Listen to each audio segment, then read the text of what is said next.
Et vous allez voir qu'il y a des choses intéressantes qui correspondent à peu près au quotidien, à votre quotidien, je pense. Puisqu'avant de parler d'avenir, je pense qu'il faut parler du présent. Et le présent, c'est une dure réalité, c'est que dans les 10 ans qui viennent, on va faire face à une pénurie de cardiologues, puisque le numerus clausus étant ce qu'il est, vous aurez moins de cardiologues et moins de confrères avec qui travailler. Donc il va falloir se débrouiller avec les moyens humains qu'on aura et une population qui va vieillir, donc avec un recours aux soins qui va être plus important. Et donc il va falloir qu'on fasse un effort pour être plus pertinent sur nos indications et sur les examens qu'on va faire. Parce que la réalité, c'est que vous êtes en grande partie des cardiologues libéraux et que la majeure partie des cardiologues libéraux sont des non-invasifs qui font comme activité au quotidien de la consultation, de l'échographie en grande partie, et vous voyez une énorme proportion d'épreuves d'effort, de tests d'effort standards, et l'échographie de stress, même si elle est très, très bien réalisée par certains, est très, très, très sous-représentée. Il y a très peu d'actes qui sont faits. Et donc, il y a certainement une question à se poser là-dessus, puisque ça va à l'encontre des recommandations que Martine vous a montrées, puisque ce test devrait être réalisé uniquement quand vous n'avez pas d'autres moyens de faire. Alors, c'est sûr que c'est valable pour toute l'Europe. Il y a des coins d'Europe où il n'y a pas les moyens techniques qu'on a nous. Mais bon, en pratique, il faudrait faire moins d'épreuves d'effort. Pourquoi? Vous l'avez vu, la performance diagnostique est mauvaise, on le sait. C'est très spécifique. Si c'est positif, c'est quasiment sûr qu'il y a quelque chose. Par contre, si c'est négatif, vous n'êtes pas sûr du tout. Alors ça sert quand même. Alors ce qui est important, les Anglais sont parfois plus fins que nous. Ils parlent de exercise test tolérance, et donc la tolérance à l'effort. Ça, c'est un concept important. Si ce que vous faites n'est pas mauvais, c'est pas parce que c'est pas performant sur le plan diagnostique que c'est mauvais, c'est que vous avez juste testé autre chose. C'est-à-dire vous avez testé la réponse à l'effort du patient, savoir si la douleur qu'il a est bien coronarienne ou pas, parce qu'on soigne des gens quand même.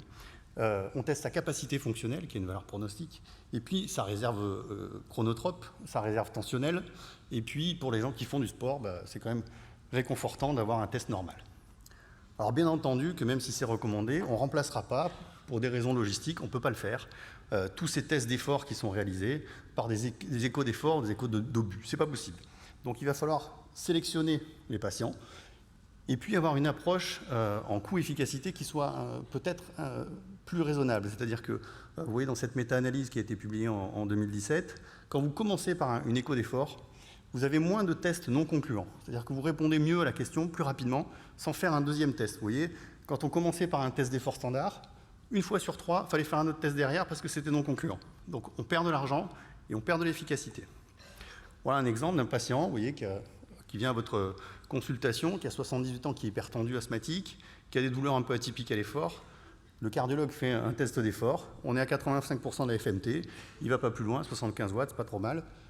Il a une oppression thoracique et l'électrocardiogramme est strictement normal. Donc, qu'est-ce que vous faites? Vous continuez les examens. Il envoie donc le patient pour un écho d'obus. Et vous voyez que l'écho d'obus est très rapidement positif dans la région apicale, aussi bien en 2 cavités qu'en 4 cavités. Voilà, je vous ai fait un petit dessin pour voir où c'était. Donc ça, c'est important. Vous avez cette ischémie qui apparaît. Et il y a bien une sténose de l'IVA hyper serrée, malgré un test d'effort qui électriquement est strictement négatif. Donc vous voyez que la performance diagnostique est mauvaise.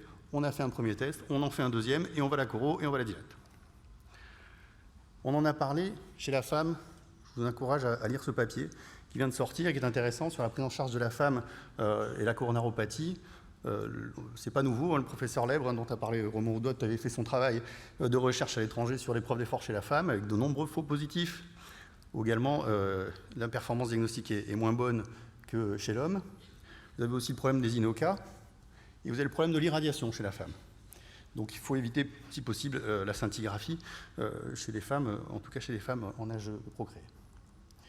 Le bloc gauche, on en a parlé avec Philippe. Bon, pas facile à interpréter quand même, mais bon, c'est toujours mieux qu'une épreuve d'effort avec un bloc gauche qui n'est pas censé être réalisé. Les gens qui ont déjà été revascularisés, il faut essayer en premier lieu de faire un test d'imagerie et pas une épreuve d'effort standard, parce que vous n'avez souvent pas de réponse vraiment à la question, ni sur l'ischémie résiduelle, ni sur les symptômes. Donc si on se résume, ce qu'a montré Martine tout à l'heure, il y a deux situations. Soit la probabilité est faible et vous faites un scanner pour éliminer une maladie coronarienne, soit la probabilité est très élevée et vous allez faire une choro, et entre les deux, une probabilité intermédiaire, ou si vous avez des symptômes un peu intermédiaires, vous n'êtes pas sûr, surtout s'il y a des anomalies de repos sur l'électrocardiogramme, si le patient a déjà été revascularisé chez la femme, ou si vous avez une dyspnée d'effort mal expliquée, faites plutôt un test fonctionnel de type écho d'effort ou IRM adéno, si vous avez la possibilité. Bon, ça c'est la théorie.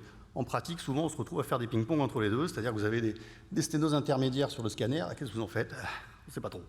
Et pareil pour la choro, vous avez une sténose à 90% sur l'IVA, et à côté, vous avez 40% sur la CX. Qu'est-ce que vous faites? Souvent un test ischémique après. Autre moment dans votre consultation, c'est les patients asymptomatiques à haut risque. Donc vous faites souvent, comme ce qui est recommandé, un score calcique qui va être élevé. Et après, qu'est-ce qu'on fait? Donc souvent un test ischémique, voir s'il y a une ischémie sous-jacente ou pas. C'est souvent négatif, mais bon, il faut quand même le faire. Vous avez le problème de ces sténoses intermédiaires. Qu'est-ce qu'on en fait? Aussi bien au scanner qu'à la choro. Alors à la choro, on peut faire une FFR, d'accord? Au scanner, souvent ça s'arrête là. Le radiologue vous répond 40 ou 50%, et après, on est un peu embêté. Et puis vous avez toute la partie préopératoire de chirurgie non cardiaque, où là, le fait d'avoir un test ischémique vous rassure surtout l'anesthésiste, et vous permet, avec un test fonctionnel, de répondre à la question. Alors, toutes ces indications, elles sont bien résumées dans les recommandations américaines qui sont sorties en 2020 et qui sont vraiment très très bien faites. Je vous encourage à les lire. Dans l'avenir, le vrai problème va être la confrontation et d'arriver à trouver la place entre le scanner et notamment les nouveaux scanners de nouvelle génération qui voient la plaque comme jamais jusqu'à présent. Donc, je pense que le vrai challenge va être de trouver la place de chacun. Là, je vous ai résumé un petit peu ce que vous faites au quotidien quand vous prenez en charge un malade coronarien ou qui vient pour un diagnostic. Vous avez plusieurs choses quand même. Vous avez le symptôme, parce que c'est quand même ça qu'on fait, c'est on soigne des gens qui ont des symptômes. Vous avez la prise en charge de leur vascularisation. Vous avez le pronostic du patient. C'est le côté un peu cartomancienne du cardiologue. Qu'est-ce qui va m'arriver, docteur? Est-ce que je vais faire un infarctus un jour? Et c'est ça qu'on vous demande quand même. Et c'est comme ça que vous êtes jugé comme un bon cardiologue parfois. Alors pour les symptômes, on a parlé discussion sténose ou ischémie. Donc les deux peuvent se compléter. Donc le scanner verra la sténose. Après, qu'est-ce que vous en faites? Est-ce que c'est vraiment ça qui est responsable des symptômes du patient? Donc d'où le recours potentiel à un test ischémique. Une fois que vous avez des lésions, soit si vous avez déjà revascularisé, soit vous voulez guider la revascularisation, le test ischémique va vous aider, même si on voit que dans les études, ce n'est pas encore très clair sur le guidage par l'ischémie ou pas. Et c'est là où le scanner commence à apparaître par la FFRCT dont on a parlé. Bon, si quelqu'un peut m'expliquer ce qu'il y a dans l'algorithme, je serais ravi de l'apprendre parce que c'est assez compliqué. Et vous voyez par exemple, donc ce patient qui a 58 ans, qui est sportif, qui a une hérédité coronarienne et qui est très anxieux de son hérédité, il a raison. Il fait un test d'effort, vous voyez, avec une écho d'effort, qui est strictement normale. On arrive qu'à 85% de la FMT, certes, mais à 200 watts, ça envoie quand même sur la table. Donc c'est 100% de la charge cible. Donc là, vous avez le droit de dire votre test est négatif, monsieur, vous n'avez rien, vous êtes rassuré, vous pouvez faire tout ce que vous voulez. Sauf que, au scanner, on n'a pas ça du tout. On a une atteinte tritronculaire avec des plaques sur les trois troncs et une sténose ostiale qui est relativement serrée de la coronaire droite. Donc vous voyez que là, vous changez le pronostic du patient et vous introduisez un traitement médicamenteux préventif ou une prise en charge guidée par l'ischémie, qu'il n'y a pas, en fonction de ce test-là qui n'est pas du tout, qui est complètement différent du résultat de votre écho d'effort qui était rassurante. Les avantages de l'écho d'effort, c'est que, bien sûr, c'est pas très cher, c'est pas irradiant, ça fait même des économies de CO2, vous voyez. Par contre, ce qu'il faut mettre en balance, c'est l'absence de risque rénal, d'allergies, et qui peuvent être parfois mortels au bout d'un certain nombre de scanners, donc quand même y penser. Et l'irradiation donc pour les femmes. L'autre avantage, c'est que vous avez l'étendue de l'ischémie, vous avez le seuil ischémique, vous pouvez évaluer les patients sous traitement, donc vous avez quand même la possibilité de faire un peu courage, un peu les choses de manière vraiment pragmatique. Vous avez aussi la capacité à l'effort, qui est un élément important, que vous allez pouvoir comparer au cours du temps. Le seul problème, c'est la reproductibilité de l'interprétation. Philippe vous en a parlé, ça devient compliqué s'il faut faire tout ça pour améliorer les choses. Et puis, il n'y a pas assez de gens qui sont formés. Beaucoup de gens font de l'épreuve d'effort, mais moins font de l'écho d'effort, comme on a vu tout à l'heure. Et puis, l'accessibilité, qui est un élément important, puisque jusqu'à présent, ça devait se faire, tout ça, uniquement en milieu hospitalier. Et peut-être que le fait de rendre l'écho d'effort accessible en ville permettrait de réaliser plus d'examens. Et donc, vous savez que récemment, les recommandations ont changé. Alors tout de suite, pour l'écho d'obus, ça s'arrête là. C'est interdit de faire de l'écho d'obus en dehors d'un établissement de santé où il y a un soin usique. Donc vous ne pouvez pas faire autrement qu'à la clinique ou à l'hôpital. Par contre, l'écho d'effort, vous pourrez la faire au cabinet, mais avec des précautions qu'on va voir ensemble. Alors pourquoi, jusqu'à présent, les épreuves d'effort ne se faisaient pas au cabinet? C'est en raison du décès de René Goscinny en 1977, Goscinny qui veut dire hospitalier, ce qui est un peu... Bref, qui est décédé à 51 ans après une épreuve d'effort, ce qui a traumatisé la France et qui a rendu obligatoire la réalisation de l'épreuve d'effort en milieu hospitalier, puisqu'il est décédé, semble-t-il, avec uniquement un manipulateur au cabinet. Donc je vous ai mis les références Wikipédia et Paris Match, les journaux scientifiques. Alors les recommandations ont changé depuis 2018, puisque sous l'égide de Dany Mercadé, l'épreuve d'effort est devenue faisable au cabinet, mais avec des restrictions. Vous voyez que ce qu'il y avait précédemment dans les recommandations, c'était dans un établissement de santé. Donc ce n'est plus le cas maintenant. Il faut être dans un établissement qui permette le transfert rapide vers un soin continu et en plus avoir une salle dédiée pour la prise en charge de l'urgence si elle apparaît. En général, on peut utiliser la salle qu'on a à côté pour poser les haltères ou des choses comme ça. Alors il faut du matériel également, ça c'est obligatoire. Avoir de quoi téléphoner pour appeler le SAMU, de l'oxygène, une aspiration, un chariot de réanimation et un défibrillateur. Donc ça fait pas mal de matériel si vous voulez faire ça au cabinet. Donc il faut investir un petit peu. Vous avez déjà l'appareil d'écho, il y a le reste du matériel et surtout la salle dédiée qui est obligatoire. Cette salle de déchocage, entre guillemets, doit être suffisamment grande pour permettre de circuler autour du patient. On ne peut pas faire ça dans un placard. Il faut pouvoir allonger le patient, le transférer, le mettre sur un brancard pour partir à l'hôpital avec le SAMU.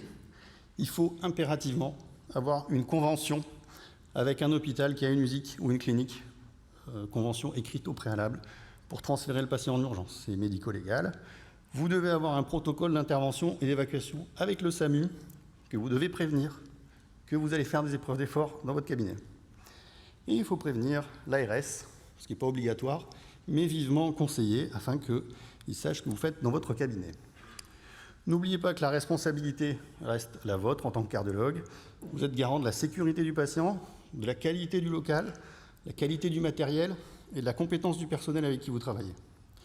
Vous devez faire remplir un consentement après avoir informé le patient. Vous êtes responsable de l'indication. S'il y a une contre-indication, il ne faut pas le faire. Vous êtes responsable de vérifier l'absence de contre-indication, l'information du patient et signer son consentement. Vous devez surveiller en permanence le patient. Vous ne partez pas prendre un café pendant qu'il pédale. Et vous devez assurer la prévention du risque infectieux, en particulier en ces périodes de Covid. On a vu ce problème-là. Et le plus important est que vous êtes capable d'assurer une réanimation cardiaque effectuée par le cardiologue avec l'aide d'un assistant qualifié, qui peut être un technicien, un paramédical ou un médecin, qui est formé régulièrement à l'épreuve d'effort, mais aussi aux gestes d'urgence, avec une attestation de formation de niveau 1, ne me demandez pas ce que c'est, de gestes et de soins d'urgence. En gros, ce qu'on fait, et qui est imprudent, de faire une épreuve d'effort un vendredi soir quand il n'y a plus personne dans la clinique, tout seul, c'est criminel et vous pouvez avoir de gros problèmes s'il y a un problème. Bien entendu, vous devez vous former, bien sûr, ça c'est obligatoire. Le problème pratique est l'accessibilité aux médicaments de réanimation pour le chariot de réa. Vous ne pouvez pas aller acheter de l'adrénaline à la pharmacie, ni du bêta-bloquant, ni de la corde à reniver, c'est pas possible. Donc démerdez-vous, c'est votre problème. Vous devez vérifier les dates de péremption, le fonctionnement du défibrillateur régulièrement. C'est comme ça, et il faut qu'il y ait quelqu'un à côté, soit un autre cardiologue, soit un technicien, soit une infirmière avec vous. Alors est-ce qu'en vrai il y a des problèmes? Oui, ça arrive, 2 fois sur 1000. Vous avez une hospitalisation après le test d'effort, donc il faut pouvoir gérer le patient, le faire attendre le SAMU. 1 fois sur 10 000, vous avez un événement cardiaque majeur, et 2 à 5 fois sur 100 000, un décès. Donc c'est pas 0. Alors, quand ça arrive, bon, on n'est pas fier. Il y a un petit moment de solitude, vous voyez, et puis parfois ça peut durer un peu longtemps. Quand le patient n'est pas bien, alors en écho d'effort, il est déjà allongé, ça va, mais quand il est sur un vélo, un peu rude. Donc ça vous est tous arrivé, je suppose, mais bon, c'est toujours bon de le rappeler. Donc voilà pour ce qui est de la réalisation au cabinet. Alors pour ce qui est du reste de l'écho d'effort et de l'écho de stress, il va y avoir des améliorations, c'est sûr, notamment sur l'interprétation, parce que ça reste quand même un peu de l'art. Le pronostic aussi peut être un peu amélioré sur l'évaluation des différents paramètres qu'on peut recueillir pendant une écho d'effort. Le matériel, il évolue, mais bon, c'est vraiment des améliorations mineures. Il n'y a plus de câbles, vous avez un peu de Wi-Fi. Vous pouvez avoir ce genre de choses qui vont peut-être se développer, on ne sait pas trop, qui vont permettre de positionner votre sonde et d'acquérir avec les sondes matricielles en permanence les 3 coupes. Enfin, il y a plein de choses qui peuvent se développer, mais en gros, l'imagerie en échographie, il ne se passe pas grand-chose depuis un certain temps, puisque les 2 dernières grosses améliorations, vous voyez que c'était le contraste, et le contraste, c'est apparu dans les années 90, donc ça commence à faire un peu vieux, et depuis, il n'y a pas grand-chose pour l'écho de stress. Donc le contraste, Philippe vous en a parlé. Le problème, c'est que pour l'effort, il faut une perfusion, ça perd un peu de son intérêt, et c'est quand même 90 € le flacon, ce qui n'est pas négligeable pour un examen qui fait 170 €. Si vous couplez le stress avec des logiciels d'intelligence artificielle, vous pouvez, vous voyez, c'est les balbutiements, hein, mais ça améliore quand même votre interprétation grâce à un ami qui est dans la machine, qu'on ne sait pas qui c'est, mais qui va vous dire là, il y a une ischémie. Donc probablement que dans l'avenir, on pourra compter sur cet ami imaginaire qui nous aidera à interpréter quand on ne sait pas.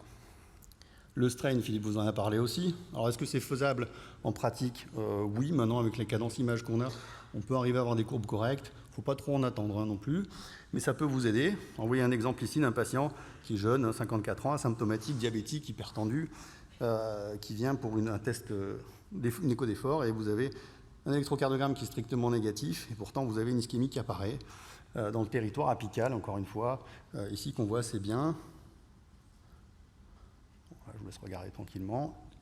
Bon, quand même, bon, il y a un petit doute. Et quand on utilise le strain, vous voyez l'apparition ici, par rapport au repos, d'une contraction, vous voyez, post-systolique par rapport au reste des segments normaux. Vous avez des courbes qui se retardent par rapport à la fermeture de la valve aortique. Donc, c'est ce qu'on appelait la tardokinésie visuellement, cette espèce de dyskinésie qui apparaît, qui correspond au post-systolic shortening, qui est la contraction post-systolique. Vous voyez aussi en 2 cavités ici, qui correspond à l'ischémie. Ce n'est pas forcément le chiffre de strain régional qui est très peu reproductible qu'il faut voir, mais c'est surtout ces courbes qui sont vraiment pathologiques et qui correspondent vraiment à une réalité de l'ischémie. Autre exemple, vous voyez, il y avait bien une sténose de l'IVA chez ce patient qui avait, encore une fois, une épreuve d'effort strictement normale sur le plan électrique. Autre exemple, un patient qui a déjà été revascularisé, qui est malchanceux, puisqu'il rapidement il a eu des pontages, une angioplastie, et qui a une dyspnée d'effort de nouveau. C'est un patient qui a eu une irradiation pour un Hodgkin. Vous voyez que l'épreuve d'effort, il n'y a pas de doute, sur le plan électrique, elle est fortement positive. Et l'écho d'obus vous permet de guider un petit peu la revascularisation en mettant en évidence une ischémie dans le territoire inférieur. Alors, il y a toujours ce problème d'un ferro-basal. Est-ce que c'est normal, est-ce que c'est pas normal? Si vous aidez un petit peu avec le strain, vous pouvez avoir de nouveau cette contraction post-systolique ici, cet aspect un peu de dyskinésie de la base qui devrait être beaucoup plus contractile, qui correspondait à une sténose hypersérée calcifiée de l'ostium de la droite chez ce patient qui a malheureusement des artères dans un état catastrophique, hormis ces pontages qui étaient toujours perméables. Alors l'écho d'effort va permettre, je pense, dans les années à venir, d'évoluer depuis la recherche d'ischémie vers l'hémodynamique à l'effort. C'était un peu ce qu'avait fait Patricio Lancelotti dans les années 2000 avec les valvulopathies. Et là, on s'approche, en tout cas en milieu hospitalier pour les CHU, pour la recherche, de l'évaluation vraiment, et de faire du cathé finalement à l'effort pendant l'échographie d'effort. Et vous voyez que c'est déjà dans les recommandations, puisqu'Erwan a participé à ces recommandations, et le diastolic stress test est dans les recommandations avec le cathé d'effort pour l'FPF, pour l'insuffisance cardiaque à fraction d'éjection préservée, et qui va vous apporter des données que vous n'avez pas au repos ou qui sont intermédiaires ou non concluantes, et ça devient quelque chose d'important à réaliser, et c'est pas très compliqué. Vous voyez, ça c'est une patiente qui a un certain âge, sur reprime un peu intermédiaire, une pression pulmonaire systolique relativement normale au repos. Elle pédale 30 watts, c'est vraiment le minimum de ce qu'on peut faire, et dès que vous avez ce faible niveau d'effort, vous avez une HTAP, enfin en tout cas une pression systolique à l'effort élevée, et un E sur E' qui devient fortement en faveur d'une élévation des pressions de remplissage. Donc vous avez votre diagnostic avec 3 tours de pédale. C'est bien corrélé aux mesures réalisées au KT, et vous voyez que ça a un apport par rapport aux algorithmes de diagnostic de l'insuffisance cardiaque à fraction d'éjection préservée, par rapport, en ajoutant l'écho d'effort, et même le KT doit être réalisé à l'effort, puisque vous voyez que la performance du KT n'est pas de 100%.